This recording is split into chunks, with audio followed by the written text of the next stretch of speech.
El cielo de Ciudad de México se teñía de naranja y púrpura mientras Alejandro Montero observaba el atardecer desde su penthouse en Las Lomas. A sus 40 años, había construido un imperio inmobiliario que lo convertía en uno de los hombres más ricos de México, pero el éxito profesional contrastaba con su vida personal. Desde la muerte de su esposa Claudia durante el parto de sus gemelas, Alejandro se había encerrado en un caparazón de frialdad que pocos lograban penetrar. Las pequeñas Valentina y Sofía, de apenas 3 años, eran su única conexión con la humanidad, aunque incluso con ellas mantenía una distancia emocional que se justificaba con sus largas jornadas de trabajo. «Señor Montero, la nueva empleada ha llegado», anunció Dolores, el ama de llaves que llevaba 15 años trabajando para la familia. Alejandro apenas levantó la mirada de su computadora. «Que se encargue recursos humanos. No tengo tiempo para esas cosas». «Como usted diga, señor». María Sánchez, de 28 años, llegó a la mansión Montero con una pequeña maleta y grandes esperanzas. Originaria de un humilde pueblo en Oaxaca, había llegado a la capital buscando un mejor futuro. Con su rostro de facciones indígenas, cabello negro azabache recogido en una trenza y ojos profundos color café, María emanaba una dignidad tranquila que contrastaba con su posición social. «Estarás a cargo principalmente de las niñas», le explicó Dolores mientras le mostraba la habitación de servicio. «El señor Montero es muy exigente y prefiere que las pequeñas estén siempre impecables». «Entiendo, señora. Haré mi mejor esfuerzo», respondió María con una voz suave pero firme. Los primeros días fueron difíciles. Las gemelas, acostumbradas al constante cambio de personal, se mostraban distantes. Valentina, la más extrovertida, la observaba con curiosidad, mientras Sofía, más tímida, apenas le dirigía la mirada. Una noche particularmente difícil, cuando las niñas no podían dormir, María se sentó entre sus camas y comenzó a cantarles una nana en mixteco, la lengua de sus ancestros que su abuela le había enseñado. Su voz, cristalina y emotiva, llenó la habitación infantil con una melodía ancestral que parecía provenir de otro tiempo. Alejandro, que pasaba frente a la habitación camino a su despacho, se detuvo abruptamente.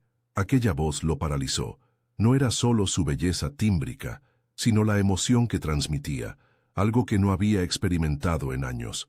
Se acercó sigilosamente a la puerta entreabierta y observó a María cantando, mientras acariciaba el cabello de Sofía, quien ya dormía plácidamente. Valentina luchaba contra el sueño, pero sus párpados se cerraban lentamente. Cuando la canción terminó y las niñas dormían, María se levantó sigilosamente, y al girarse, se encontró con la mirada penetrante de Alejandro en el umbral. «Lo siento, señor. No sabía que estaba ahí», susurró, visiblemente incómoda. «¿Qué era eso que cantabas?», preguntó él con una voz menos autoritaria de lo habitual. «Es una nana en mixteco, señor. La cantaba mi abuela». Alejandro la observó como si la viera por primera vez. «Tienes una voz extraordinaria», afirmó, y sin esperar respuesta se retiró a su despacho. Esa noche, Alejandro no pudo concentrarse en sus documentos. La voz de María resonaba en su mente, despertando recuerdos de su juventud, cuando la música era parte importante de su vida, antes de que los negocios lo consumieran todo. Los días siguientes, Alejandro comenzó a llegar más temprano a casa, coincidiendo casualmente con la hora en que María acostaba a las niñas. Sin hacer ruido se quedaba en el pasillo, escuchando las canciones que variaban cada noche, algunas en español, otras en mixteco, todas interpretadas con una sensibilidad que lo transportaba a lugares que había olvidado. Una tarde, mientras María limpiaba la sala principal, comenzó a cantar suavemente La Llorona, sin percatarse de que Alejandro había entrado. «Perdón, señor», se disculpó avergonzada. «No te disculpes», respondió él. «¿Alguna vez has tomado clases de canto?» María sonrió tímidamente. «No, señor. En mi pueblo cantábamos en la iglesia, pero nunca de manera profesional». «Es un desperdicio», murmuró Alejandro, más para sí mismo que para ella. Esa misma noche, mientras cenaba solo en el comedor principal, Alejandro escuchó risas provenientes de la cocina. Se acercó silenciosamente y vio a María jugando con las gemelas mientras preparaba la cena del personal. Valentina y Sofía reían con una alegría que rara vez mostraban en su presencia, y María le respondía con una calidez natural que contrastaba con la formalidad de las niñeras profesionales que había contratado anteriormente. «Papá, ven», exclamó Valentina al verlo. «María nos está enseñando a hacer tortillas». Alejandro se quedó inmóvil. Normalmente, habría reprendido a las niñas por estar en la cocina, un espacio que consideraba inapropiado para ellas, pero algo en la escena lo detuvo. «Señor, lo siento», comenzó María. «Las niñas querían ayudar y pensé, está bien», la interrumpió él sorprendiendo a todos, incluido a sí mismo. «¿Puedo unirme?» Esa noche, por primera vez en años, Alejandro cenó entre risas y conversación, con harina en las manos y una extraña sensación de paz en el corazón. A medida que pasaban las semanas, una rutina inesperada se estableció en la mansión Montero. Alejandro comenzaba a encontrar excusas para estar en casa, observando la interacción entre María y sus hijas. La distancia emocional que mantenía con las pequeñas comenzaba a acortarse, gracias en gran parte a la forma natural en que María las incluía en conversaciones y actividades cuando él estaba presente. Una tarde, mientras trabajaba en su despacho, escuchó a María cantando en el jardín mientras tendía la ropa. Sin pensarlo, tomó su teléfono y grabó disimuladamente su interpretación de Cucurrucucú Paloma. Esa noche, envió la grabación a Felipe Ordóñez, un viejo amigo de la universidad que ahora dirigía una de las disqueras más importantes de Latinoamérica. «¿Quién es ella? Tiene algo especial. Quiero conocerla», respondió Felipe casi inmediatamente. Alejandro guardó el teléfono, sin estar seguro de lo que estaba haciendo o por qué. Días después, durante un domingo inusualmente lluvioso, Alejandro encontró a María en la biblioteca, leyendo un viejo ejemplar de Pedro Páramo. «Lo siento, señor. Sé que no debería...» «No te disculpes por leer», la interrumpió él. «¿Te gusta Rulfo?» «Es mi autor favorito», respondió ella con una sonrisa tímida. «En mi pueblo teníamos pocos libros, pero este me lo sabía de memoria». Alejandro se sentó frente a ella, sorprendido por esta nueva faceta. «¿Qué otros autores te gustan?» La conversación fluyó durante horas, revelando a una María que no solo tenía una voz prodigiosa, sino una inteligencia natural y una sensibilidad que Alejandro raramente encontraba en los círculos sociales que frecuentaba. Mientras hablaban, un relámpago iluminó la biblioteca, seguido del llanto de las gemelas desde el piso superior. Ambos corrieron a su habitación, encontrándolas abrazadas y aterrorizadas por la tormenta. «Está bien, pequeñas», susurró María abrazándolas. «Las tormentas parecen aterradoras, pero son solo la manera en que el cielo llora para limpiar la tierra». «¿El cielo llora?», preguntó Sofía entre sollozos. «Sí, pero son lágrimas de alegría, porque sabe que después vendrá el arco iris». Alejandro observaba la escena desde el umbral, con una mezcla de admiración y un sentimiento más profundo que no se atrevía a nombrar. Cuando María comenzó a cantarle suavemente, él se unió al abrazo colectivo, sorprendiendo a todos, especialmente a sí mismo. Esa noche, mientras las niñas dormían, Alejandro encontró a María en la cocina, preparando chocolate caliente. «Gracias por lo de hoy», dijo él aceptando la taza que ella le ofrecía. «Eres maravillosa con ellas. Son niñas increíbles, señor. Solo necesitan saber que no están solas». La mirada de Alejandro se ensombreció. «No he sido el padre que merecen». «Con todo respeto, señor», respondió María con suavidad. «Ser padre no viene con un manual. Lo importante es que las ama, y ellas lo saben». Algo en la sinceridad de María tocó una fibra sensible en Alejandro. Por primera vez en años, se permitió hablar de Claudia, de su dolor, de su miedo a conectar emocionalmente con sus hijas para no sufrir otra pérdida. «A veces pienso que las niñas estarían mejor sin mí», confesó. María lo miró directamente a los ojos. «Las niñas necesitan a su padre, señor Montero. No un fantasma que las observa desde lejos, sino un hombre que se atreve a amarlas incluso sabiendo que el amor siempre conlleva el riesgo de sufrir».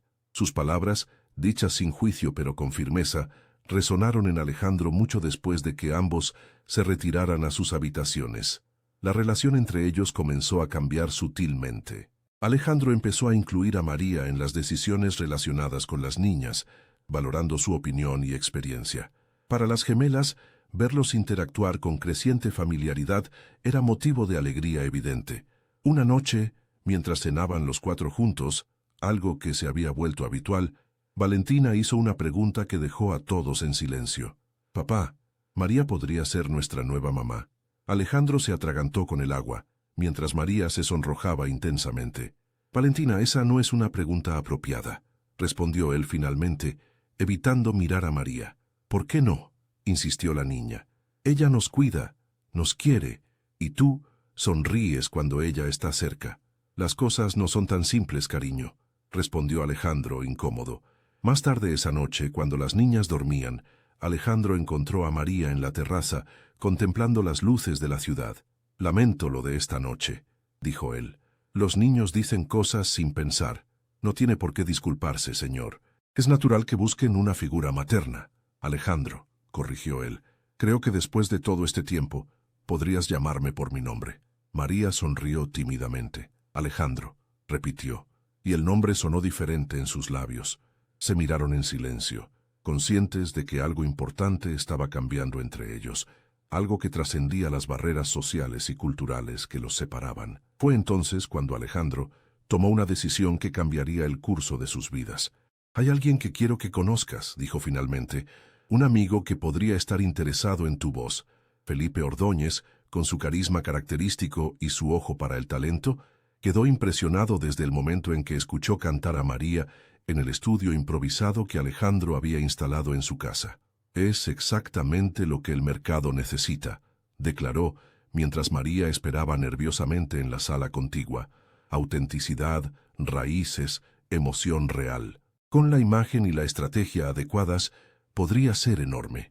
Alejandro sentía un orgullo inexplicable, como si el talento de María fuera en parte suyo, pero también experimentaba una inquietud que no comprendía completamente.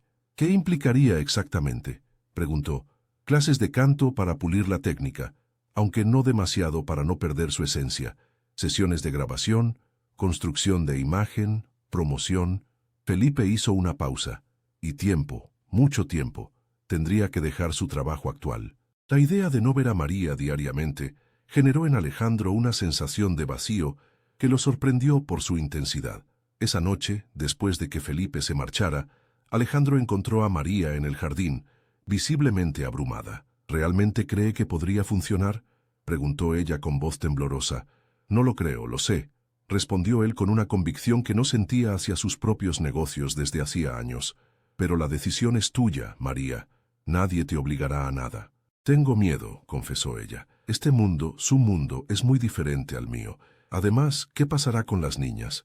La pregunta tocó el núcleo de la preocupación de Alejandro. «Las niñas estarán bien», respondió, aunque no estaba seguro. «Y en cuanto a los mundos diferentes, quizás sea hora de que ambos mundos se encuentren». Los meses siguientes fueron un torbellino de actividad. María, sin dejar completamente sus responsabilidades con las gemelas, comenzó a recibir clases y a grabar demos. Alejandro, por su parte, se involucró personalmente en cada aspecto del naciente proyecto musical, invirtiendo no solo dinero, sino tiempo y pasión. Las niñas observaban el proceso con fascinación, especialmente cuando podían asistir a sesiones de grabación. Para ellas, era como un juego maravilloso ver a María transformarse gradualmente en una artista. Para la sociedad mexicana, sin embargo, la situación generaba rumores y especulaciones. La prensa comenzó a interesarse en la misteriosa mujer oaxaqueña que había captado la atención de uno de los empresarios más importantes del país. «¿Mecenas o algo más?», titulaba una revista de chismes, junto a una foto borrosa de Alejandro y María saliendo de un restaurante después de una reunión con productores. La madre de Alejandro, doña Mercedes, una mujer de la alta sociedad que rara vez visitaba la casa de su hijo, apareció una mañana sin anuncio previo. «He venido a hablar contigo sobre esta situación», declaró mientras tomaban café en la terraza. «La gente habla, Alejandro, y lo que dicen no te favorece». «¿Desde cuándo me ha importado lo que diga la gente?», respondió él con frialdad. «Desde que afecta a tus hijas y a tu empresa. Los inversionistas conservadores están preocupados por tu relación con la servidumbre». Alejandro dejó la taza en la mesa con más fuerza de la necesaria. «María no es la servidumbre. Es una artista excepcional en quien estoy invirtiendo». «¿Es solo una inversión?», preguntó doña Mercedes con una ceja levantada. «Porque no es lo que parece cuando los ven juntos. Antes de que Alejandro pudiera responder, las gemelas entraron corriendo, seguidas por María, quien se detuvo en seco al ver a doña Mercedes. «Abuela, mira lo que María nos enseñó a hacer», exclamó Valentina mostrando un pequeño bordado. La mirada que doña Mercedes lanzó a María contenía décadas de prejuicios sociales y raciales cuidadosamente cultivados. «Buenos días, señora», saludó María con dignidad, a pesar de la evidente hostilidad. «Niñas, lleven sus bordados a su habitación», intervino Alejandro. «María, ¿puedes acompañarlas, por favor?» Una vez solos, la tensión entre madre e hijo se intensificó. «¿Te das cuenta de lo que estás haciendo?», preguntó doña Mercedes. «Estás confundiendo a tus hijas, arriesgando tu reputación y probablemente rompiendo el corazón de esa muchacha, haciéndole creer que puede pertenecer a nuestro mundo». «Quizás sea yo quien quiera pertenecer al suyo», respondió Alejandro, sorprendiéndose a sí mismo con la verdad que acababa de revelar. La visita de doña Mercedes, aunque desagradable, obligó a Alejandro a enfrentar los sentimientos que había estado evitando reconocer. Esa noche, después de acostar a las niñas, buscó a María en el jardín, su refugio habitual. «Lamento lo de hoy», comenzó. «Mi madre pertenece a otra época». «No tiene que disculparse», respondió ella. «Entiendo perfectamente mi lugar en este mundo». «Ese es el problema, María», dijo Alejandro acercándose. «Creo que ninguno de los dos está seguro de cuál es tu lugar o el mío». Se miraron bajo la luz de la luna, con la Ciudad de México extendiéndose a sus pies, tan dividida por clases y prejuicios como sus propios corazones. «Tengo algo para ti», dijo finalmente Alejandro, entregándole un sobre. «Es el contrato con la disquera. Felipe quiere lanzar tu primer sencillo el próximo mes». María tomó el sobre con manos temblorosas. «Esto cambiará todo, ¿verdad?» «Solo si tú quieres que cambie», respondió él, tomando suavemente su mano. El roce de sus dedos desencadenó una corriente eléctrica que ninguno de los dos pudo ignorar. Lentamente, como si temieran romper algo precioso, se acercaron hasta que sus labios se encontraron en un beso que borraba temporalmente las barreras que los separaban. Pero la realidad, como siempre, esperaba para recordarles quiénes eran y de dónde venían. El lanzamiento del primer sencillo de María, Raíces y Alas, superó todas las expectativas. Su voz, que mezclaba tradición oaxaqueña con arreglos contemporáneos, tocó una fibra sensible en un México cada vez más orgulloso de su herencia indígena, pero también ansioso por modernizarse. Alejandro observaba con orgullo y temor cómo María se transformaba gradualmente en una figura pública. Las entrevistas, las presentaciones y las sesiones de fotos consumían cada vez más de su tiempo, alejándola de la mansión y de las niñas que preguntaban constantemente por ella. Una noche, después de una presentación particularmente exitosa, Alejandro esperaba a María en el camerino cuando escuchó accidentalmente una conversación entre ella y Felipe. «Tu historia personal es oro puro desde el punto de vista publicitario», decía el productor. «La humilde empleada doméstica descubierta por su jefe millonario. Es como un cuento de hadas moderno». «No me siento cómoda hablando de mi relación con Alejandro», respondió María con firmeza. «Es demasiado personal». «Pero es lo que vende, querida. La gente quiere saber si hay romance, si él es tu Pigmalión, si las niñas te ven como una madre». Alejandro se alejó, incapaz de seguir escuchando, con una mezcla de emociones contradictorias. ¿Era eso lo que había hecho? ¿Convertir a María en su creación, en un proyecto para satisfacer su ego o aliviar su soledad? Los días siguientes fueron tensos. María, cada vez más ocupada, apenas pasaba tiempo en la casa. Alejandro se sumergió nuevamente en el trabajo, evitando enfrentar sus sentimientos confusos. Fue Valentina quien, con la brutal honestidad de los niños, rompió el silencio una tarde mientras merendaban. «¿Ya no quieres a María, papá?». La pregunta lo dejó sin aliento. «Claro que la quiero, cariño. Es solo que ahora está muy ocupada con su carrera». «Pero estás enojado con ella», insistió la niña. «Te vemos triste cuando ella no está». Alejandro abrazó a sus hijas, sorprendido por su percepción. «A veces los adultos nos complicamos la vida sin necesidad», confesó, «pero os prometo que lo arreglaré». Esa misma noche, decidido a aclarar las cosas, Alejandro fue al pequeño departamento que había comprado para María en la Condesa, pero al llegar, la encontró en una acalorada discusión con un hombre que no conocía, No puedes aparecer así después de tantos años y pretender ser parte de mi vida, gritaba María, con lágrimas en los ojos. Soy tu padre, María. Tengo derecho a beneficiarme ahora que eres famosa, respondía el hombre visiblemente ebrio. Me abandonaste cuando tenía 8 años.